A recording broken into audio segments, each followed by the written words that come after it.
ಸುಳ್ಯದ ಅಳಿಕೆ ಗ್ರಾಮದ ವದ್ವಾ ಕರತಡ್ಕ ಕೊಳಂಜಿಮಾರು ಭಾಗದಲ್ಲಿ ಸುಳಿಗಾಳಿ ಉಂಟಾಗಿ ಹಲವು ಮನೆ ದನದ ಹಟ್ಟಿ ಕೊಟ್ಟಿಗೆ ವಿದ್ಯುತ್ ಕಂಬಗಳು ಹಾನಿಗೊಳಗಾಗಿದೆ. ಅಳಿಕೆ ಗ್ರಾಮದ ವದ್ವಾ ನಿವಾಸಿಗಳಾದ ಗೋಪಾಲ್ ಕೃಷ್ಣ ನಾವುಡ, ನರಸಿಂಹ ನಾವುಡ, ರಾಮ ಬೆಲ್ಪಾಡ, ಕೊಳಂಜಿಮಾರು ನಿವಾಸಿ ಚಂದ್ರಶೇಖರ್ ನಾಯ್ಕ್, ಕನತಡ್ಕ ನಿವಾಸಿ ಅಬ್ದುಲ್ ರಜಾಕ್ ಅವರ ಮನೆ ಹಾಗೂ ಉಪಕಟ್ಟಡಗಳಿಗೆ ಹಾನಿಯಾಗಿದೆ. ಇಬ್ಬರ ಮನೆಗಳು ಭಾಗಶಃ ಸಂಪೂರ್ಣ ಹಾನಿಯಾಗಿದ್ದು, ಉಳಿದ ಇಬ್ಬರ ಮನೆಗಳು ಹಾನಿಗೊಳಗಾಗಿದೆ. ಸುಳಿಗಾಳಿಯ ಅವಾಂತರಕ್ಕೆ ಮರಗಳು, ಮನೆ ಹಾಗೂ ಕಟ್ಟಡಗಳ ಮೇಲೆ ಎಸೆಯಲ್ಪಟ್ಟಿದೆ.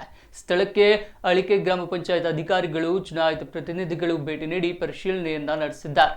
ತಾಲೂಕಿನ ಪುರಸಭಾ ವ್ಯಾಪ್ತಿಯ ಪಾಣಿಮಂಗಳೂರು ಆಲಡ್ಕದಲ್ಲಿ ಸುಮಾರು 9 ಮನೆಗೆ ನೀರು ನುಗ್ಗಿದೆ ಮತ್ತು ಶಾರದಾ ವಿದ್ಯಾಲಯದ ಮಕ್ಕಳ ಆಟದ ಅಂಗಳ ಹಾಗೂ ಅಲ್ಲೇ ಸಮೀಪವಿರುವ ಅಡಿಕೆ ಕೃಷಿಗಳಿಗೆ ನೀರು ನುಗ್ಗಿ ಅಪಾರ ನಷ್ಟ ಸಂಭವಿಸಿದೆ.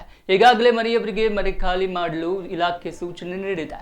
ಹಾಗಾಗಿ ಮನೆ ಸಾಮಗ್ರಿ ಜೊತೆ ಮನೆ ಮಂದಿ ಸುರಕ್ಷಿತ ಸ್ಥಳಕ್ಕೆ ಹೋಗಿದ್ದಾರೆ.